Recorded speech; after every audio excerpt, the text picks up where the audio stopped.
യോഹന്നാൻ 17:13-26 വരെ.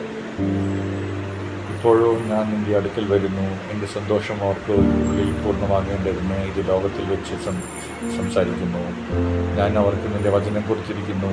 ഞാൻ ലൗകികമല്ലാത്തതുപോലെ അവരും ലൗകികമില്ലായതുകൊണ്ട് ലോകം അവനെ പകച്ചു. അവരെ ലോകത്തിൽ നിന്നും എടുക്കണമെന്നെല്ലാം ദുഷ്ടൻ്റെ കയ്യിലകപ്പെടാത്ത വണ്ണം അവരെ കാത്തുകൊള്ളണമെന്നത്രയും ഞാൻ അപേക്ഷിക്കുന്നത്. ഞാൻ ലൗകികനല്ലാത്തതുപോലെ അവരും ലൗകികന്മാരല്ല.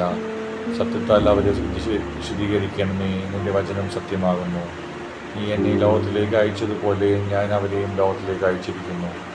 അവരും സാക്ഷാൽ വിശുദ്ധീകരിക്കപ്പെട്ടവരാകേണ്ടതിന് ഞാൻ അവർക്ക് വേണ്ടി എന്നെ തന്നെ വിശദീകരിക്കുന്നു.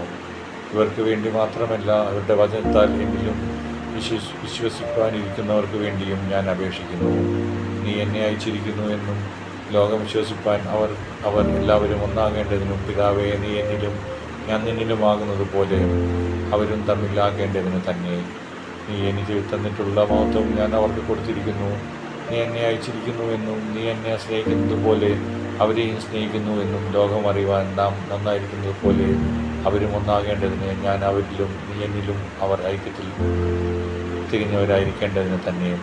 പിതാവേ, നീ ലോകസ്ഥാപനത്തിന് മുമ്പേ എന്നെ സ്നേഹിച്ചിരിക്കൊണ്ട് എനിക്ക് നല്ല മഹത്വം നീ എനിക്ക് തന്നിട്ടുള്ളവർ കാണേണ്ടതിന് ഞാനിരിക്കുന്നിടത്തും അവരും എന്നോട് കൂടി ഇരിക്കണം എന്ന് ഞാൻ ഇച്ഛിക്കുന്നു. നീതിയുടെ പിതാവേ, ലോകം നിന്നെ അറിഞ്ഞിട്ടില്ല, ഞാനും നിന്നെ അറിഞ്ഞിരിക്കുന്നു. നീ എന്നെ അയച്ചിരിക്കുന്നു എന്നും ഇരുവരും അറിഞ്ഞിരിക്കുന്നു. നീ എന്നെ സ്നേഹിക്കുന്ന ദൈവം അവരിലാകുവാനും ഞാൻ അവരിലാകുവാനും ഞാൻ നിൻ്റെ നാമം അവർക്ക് വെളിപ്പെടുത്തിയിരിക്കുന്നു, ഇനിയും വെളിപ്പെടുത്തും.